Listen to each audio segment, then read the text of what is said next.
Russian MP issues nuclear threat, says sinking American ships would stop US after tanker seizure. A senior Russian lawmaker issued a stern warning to Washington following the US military seizure of a Russian-flagged oil tanker in the North Atlantic Ocean, asserting Moscow's intention to use nuclear weapons and suggesting attacks on US vessels in response to the seizure of the tanker on Wednesday. Alexei Zhuravlev, first deputy chairman of the State Duma Committee on Defense in Russia and a senior member of Russia's parliament, called the January 7 interdiction of the tanker Marinera, formerly Bella 1, by US forces outright piracy and equated it to an attack on Russian territory since the vessel was flying the Russian flag. यानी कि जो बाकी tankers थे 5 थे वो not flying the Russian flag, लेकिन this one Marinera, formerly the Bella 1, was flying a Russian flag. अब Russians को इसका गुस्सा आ रहा है कि साहब एक बात बताओ, बाकियों में तो तुम्हें डाउट था, वो अलग बात है, जब उसके ऊपर रूस का झंडा लगा है फिर तुमने हाथ कैसे लगाया? He also referenced Russia's military doctrine, asserting it envisages the use of nuclear weapons in response to attacks on national interests. This is the most common form of piracy, the seizure of a civilian vessel by an armed American fleet. It's essentially the same as an attack on Russian territory since the tanker was sailing under our national flag. This must undoubtedly be responded to harshly and swiftly. Our military doctrine even allows for the use of nuclear weapons in response to such a situation. अब ये Russian MP हैं, ये साहब काफी influential हैं, ये first deputy chairman of state Duma committee on defence Russia में, और ये कह रहे हैं कि साहब जब उस वेसल के ऊपर रूसी फ्लैग उड़ रहा था, अमेरिकन की हिम्मत कैसी, और कहते हैं कि जो हमारी डॉक्ट्रिन है, रशिया की डॉक्ट्रिन है, वो कहती है कि आप न्यूक्लियर वेपन से भी आप रिस्पॉन्ड कर सकते हैं, लेकिन वो कहता है कि इसका एम्पल एंड ट्रू रिस्पॉन्स क्या होगा, वो ये होगा कि कोई भी अमेरिकन शिप हमें दिखाई दे, हम उसको उड़ा दें. सिंकिंग अमेरिकन शिप्स, क्या ऐसा हो सकता है दोस्तों? बिल्कुल हो सकता है. देखिए मैं एक आपको बात बताता हूं. डोनाल्ड ट्रंप का हुआ यह है कि डोनाल्ड ट्रंप ने वेनेजुएला में जुआ खेला और वो जीत गया. डोनाल्ड ट्रंप ने वेनेजुएला में जुआ खेला, वो जीत गया. अब डोनाल्ड ट्रंप को यह लगता है कि वो और कुछ भी कर सकता है. और मैं आपको एक बात बताऊं, डोनाल्ड ट्रंप के तेवर, मैं आपको आज बता रहा हूं, संडे के दिन आप डेट नोट कर लेना, डोनाल्ड ट्रंप के अगले 2 हफ्ते में रूस के आगे जो पहले तेवर थे उसके हल्के से मुलायम थे, वो सख्त होना शुरू हो गए. और आपको दिखेगा 10-15 दिन में और सख्त हो जाएंगे तेवर. ये डायलॉगबाजी करना शुरू करेगा, इसके स्टेटमेंट जो है थोड़े से रशिया को लेकर हार्श होना शुरू हो जाएंगे. अभी ये समझ रहा है कि इसने बहुत बड़ा मार्का मार दिया वेनेजुएला में. वेनेजुएला जिसकी ना के बराबर फौज है, वेनेजुएला जिसकी ना के बराबर एयरफोर्स है, ना के बराबर नेवी है, you know it's nothing in front of the US. उसके प्रेसिडेंट को उठा के इसको लग रहा है कि पुतिन को भी उठा लेगा, ये किसी को भी उठा सकता है. इसके मन में गलतफहमी आ गई है, रशियंस रिस्पॉन्ड करेंगे. और मैं आपको बता रहा हूं, ट्रंप ऐसा आदमी है, ट्रंप ब्लिंक करेगा, रशियंस पक्का रिस्पॉन्ड करेंगे, आप देख लेना. They will not let it slide. Moreover, according to available information, a Russian submarine and some other Russian warships were also somewhere near the vessel, attacking with torpedoes, sinking a couple of American Coast Guard cutters.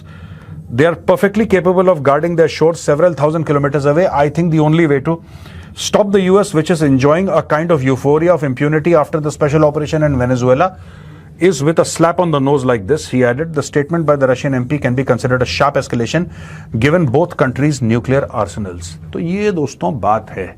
वो कह रहे हैं कि आप respond करिए, तब इनको मजा आएगा, इनको वेनेजुएला की खुजली बहुत है अमेरिकन को. ये कहना है रूस के एक बहुत इंफ्लुएंशियल मेंबर ऑफ पार्लियामेंट का.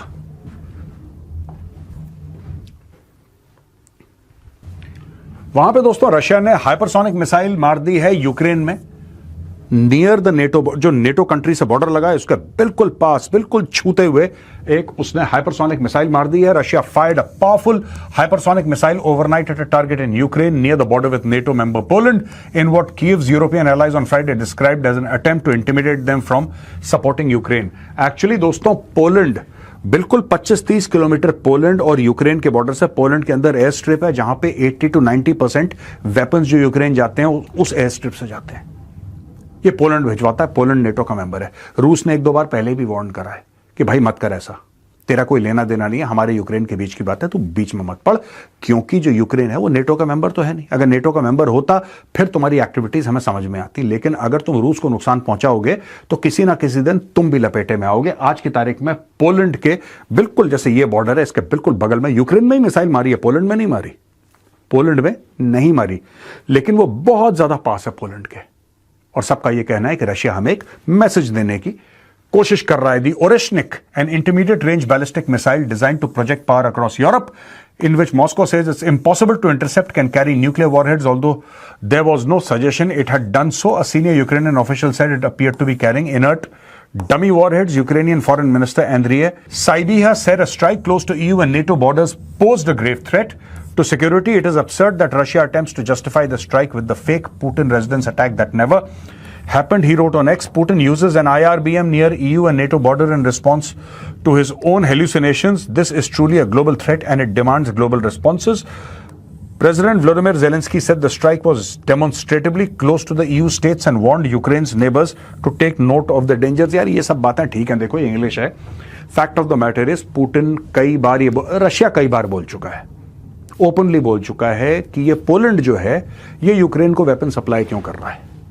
अगर हमें यह पता लगेगा कि तुम हमारे दुश्मन को वेपन सप्लाई कर रहे हो जिससे रशियन मर रहे हैं, तो tomorrow you also become a legitimate target. तो आज की तारीख में जो यूक्रेन है वो भड़काने की कोशिश कर रहा है कि देखो देखो देखो इसने ये कर दिया. ईयू नेटो ना ये ईयू का मेंबर है यूक्रेन, ना ये नेटो का मेंबर है. और जो मिसाइल गिरी है ओरेशनिक, वो गिरी है यूक्रेन के अंदर, यूक्रेन की ज्योग्राफी के अंदर गिरी है, उसके बाउंड्रीज के अंदर गिरी है, within its borders. So why is it crying? अगर वो मिसाइल जाती और पोलैंड को लगती, then we could have said कि हाँ it's an attack on Poland, या पोलैंड को मारा. पोलैंड को मारा नहीं, यूक्रेन को मारा है. रशिया ये बात कह रहा है from the stand point of use of medium range ballistics. This is the same challenge for Warsaw, Bucharest, Budapest and many other capitals. He said in his nightly video address, everyone should understand it is the same way and take it equally seriously. दोस्तों ये रूस ने करा है. Oreshnik दूसरी बार, to my memory, I am sorry if I am wrong, but दूसरी बार इस लड़ाई में उन्होंने ये वाली मिसाइल का इस्तेमाल करा है. ओरेशनिक ये हाइपरसोनिक मिसाइल है. It can really travel very very very hypersonic, means more than 5 times the speed of sound. This I think travels probably 10 times the speed of sound और whatever, and it goes literally 5,500 kilometre away. IRBM है ये, ऐसा रूस का कहना है.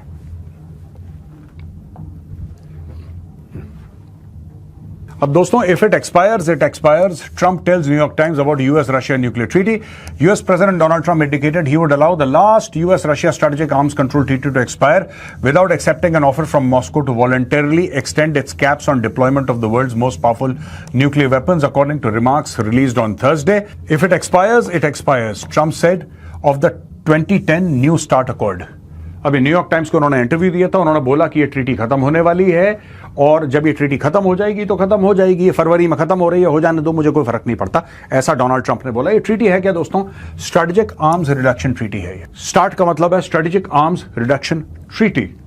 हेस्टनिंग and erosion of the global arms control regime.